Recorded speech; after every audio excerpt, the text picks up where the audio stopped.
आ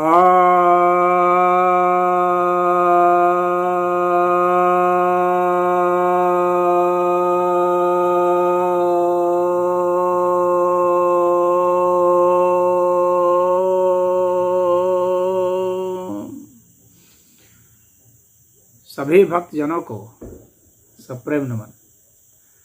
भक्तों, आज भारत के राजनीतिक इतिहास में एक महत्वपूर्ण बदलाव आया है। आज नवरात्रि का प्रथम रात्रि है और इसमें निर्वाचन आयोग ने एक बहुत बड़ी घोषणा की है कि अब भारत में ई वोटिंग प्रणाली लागू की जाएगी। ई वोटिंग अर्थात इलेक्ट्रॉनिक वोटिंग, यानी मोबाइल से, कंप्यूटर से आप वोट दे सकते हैं। तो स्मार्टफोन और कंप्यूटर से वोट देने की स्थिति भारत में हो जाएगी। पूरे विश्व में अभी इस तरह की व्यवस्था भी नहीं हो पाई है पूर्ण रूप से, लेकिन भारत में हो जाएगी तो एक बहुत बड़ी उपलब्धि हो जाएगी। यह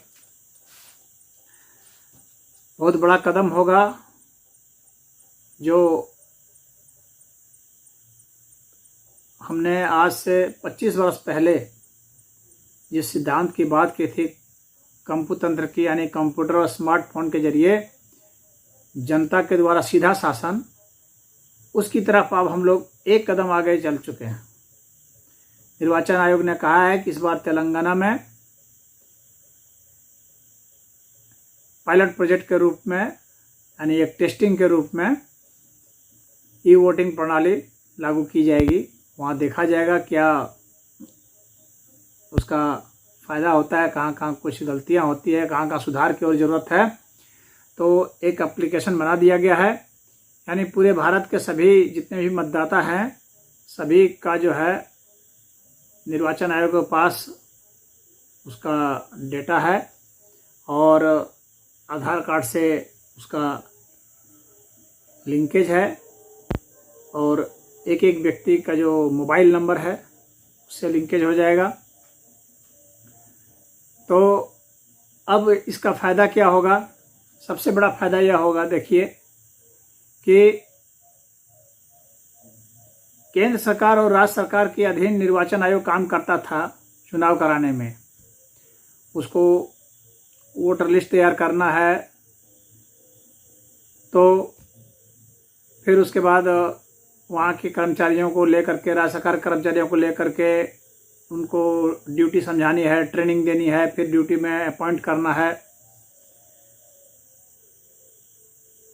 फिर राज्य सरकार से अधिकारियों को लेना है जो कि घपला भी करते थे, राज्य सरकार के दबाव में रहते थे और राज्य सरकार के मुताबिक ही जो है निर्णय दे दिया करते थे, मनमाना। यदि कोई जीत रहा है तो उसको हरा देते थे, कोई हार रहा है उसको जिता देते थे। और पुलिस का सहयोग लेना पड़ता था, राज्य सरकार से पुलिस मांगनी पड़ती थी, केंद्र सरकार से मिलिट्री और पैरामिलिट्री लेनी पड़ती थी। तो अब इन दोनों, केंद्र सरकार से, राज्य सरकार से, इन दोनों से मुक्ति हो जाएगी निर्वाचन आयोग की और वो स्वतंत्र इकाई के रूप में वास्तव में काम कर पाएगा। ईवीएम मशीन के ऊपर बहुत ज़्यादा आरोप प्रत्यारोप लगते थे कि इसमें सही होता है, नहीं होता है।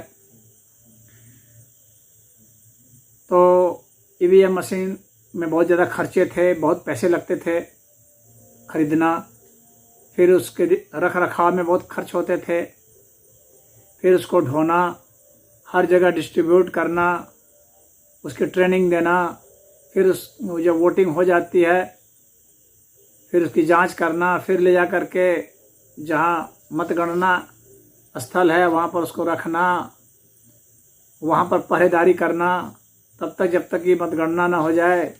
गणना में भी बहुत समय लगता था, कंप्यूटर से जोड़ना उसको, उसमें कोई मशीन डिफेक्टिव हो जाए तो वो दिक्कत फिर कोई मशीन में कुछ डाल दे, पानी डाल दे, मशीन को मार के हाथ से तोड़ दे, कोई चीज़ से तोड़ दे, मशीन बदल ले। बहुत ज़्यादा इसकी संभावना होती थी कि भाई मशीन बदल ली जा रही है, इसकी शिकायत आती थी। तो इससे छुटकारा हो जाएगा। इसके बाद इतने ज़्यादा खर्चे इस पर होते थे कि एक चुनाव कराने में अरबों रुपये खर्च हो जाते थे। और भारत में कितने कितने चुनाव होते हैं जानते ही रहते हैं, हर वर्ष चुनाव होते रहते हैं। तो उतने सारे पैसे बच जाएंगे, भारत के खरबों रुपये बचेंगे हर 5 साल में। उससे भारत का विकास कितना ज़्यादा हो पाएगा आप सोच सकते हैं, उतने रुपये जो बचेंगे। इसके बाद वोटिंग का जो परसेंटेज है वह बढ़ जाएगा। कितने लोग हैं जो बहुत ज़्यादा कामकाजी हैं, वो वोट देने नहीं जा पाते थे, तो वे अब कहीं से भी वोट दे लेंगे। कितने लोग हैं जो विदेश चले गए हैं, विदेश में यात्रा कर रहे हैं या किसी यात्रा पर हैं, तो वहाँ से वोट अब डाल पाएंगे, जो कि अभी नहीं डाल पाते हैं।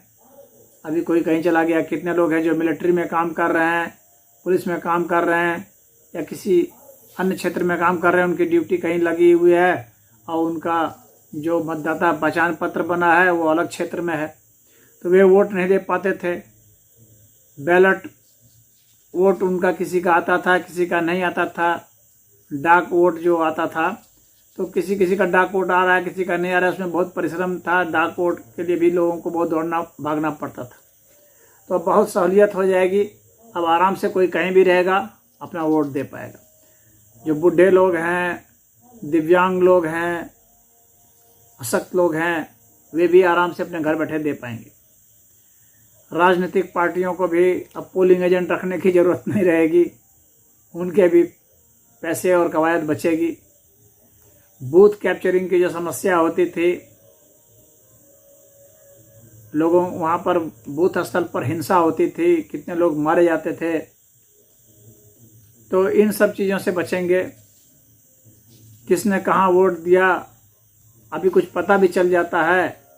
जब मोबाइल से और कंप्यूटर से वोटिंग होगी, टैबलेट से वोटिंग होगी, तो कुछ पता भी नहीं चलेगा, अपना अपना वोट दिया, काम खत्म। और इससे एक बहुत बड़ा फायदा यह भी होगा कि फर्जी वोट जो अभी दिए जाते हैं, तो वे सब फर्जीवाड़ा बंद हो जाएगा। अब एक आदमी अपना ही वोट दे पाएगा, अन्य का वोट वो नहीं दे पाएगा। अभी तो फर्जीवाड़ा होता है, दूसरे का भी वोट डाल देते हैं। जो बूथ मैनेजर जो होते हैं, वहाँ पोलिंग ऑफिसर होते हैं, पोलिंग एजेंट होते हैं, वे सब मिलजुल के घाल मिल करके फर्जी वोट डलवा देते हैं, कुछ खिला पिला के पैसे वैसे देकर। तो इन सब चीज़ों से छुटकारा होगा। यह एक बहुत बड़ा क्रांतिकारी कदम है। देश में वास्तविक मतदाता कितने हैं इसका भी पता चलेगा। अभी बहुत सारे लोग ऐसे हैं, इंटरलिंक नहीं हुआ है, तो कितने लोग जो हैं अभी भी 2-3 जगह भी रख लिए हैं, अपना 2-3 कंस्टिट्यूएंसी से अपना रजिस्टर्ड है वोटर के रूप में। तो ये समस्या भी हल हो जाएगी। फिर है कि अभी क्या है कि जिला पंचायत और ग्राम पंचायत की जो वोटिंग होती है, उसके अलग पहचान पत्र होते हैं, अलग वोटर लिस्ट होता है और बैलेट पेपर से होता है। बहुत भारी धांधली होती है, तो कई तरह की कवायद करनी पड़ती है। उसमें क्या होगा कि एक ही बार जो लिस्ट बनी है उसी में लोग अपना दे पाएंगे।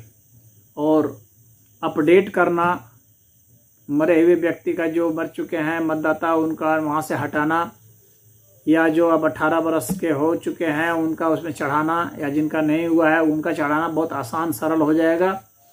कोई पक्षपात नहीं होगा। वोटर लिस्ट से नाम कटवाने के लिए भी आजकल बहुत कवायद होती है कि गए वोटर लिस्ट से नाम हटवा दिए अपनी मर्जी से। गांव के जो लेखपाल हैं उनसे मिल गए, सेक्रेटरी से मिल गए और कह करके जो अपने खिलाफ के लोग हैं उनका हटा दिए, अपने समर्थक वालों का बढ़वा दिए। तो यह सब जो घपलेबाजी होती थी, इन घपलेबाजी से मुक्ति मिलेगी, एक स्वस्थ लोकतंत्र की ओर हम अग्रसर होंगे। यह बहुत ही बड़ा कदम है और निर्वाचन आयोग ने इस कार्य को करके, इसकी घोषणा करके बहुत उपकार किया है। उसको धन्यवाद भी तहे दिल से सबको देना चाहिए, हार्दिक बधाई देनी चाहिए। भारत में निर्वाचन आयोग एक संविधान के द्वारा स्वतंत्र सत्ता है, स्वतंत्र संस्थान है, आयोग है। अब इसके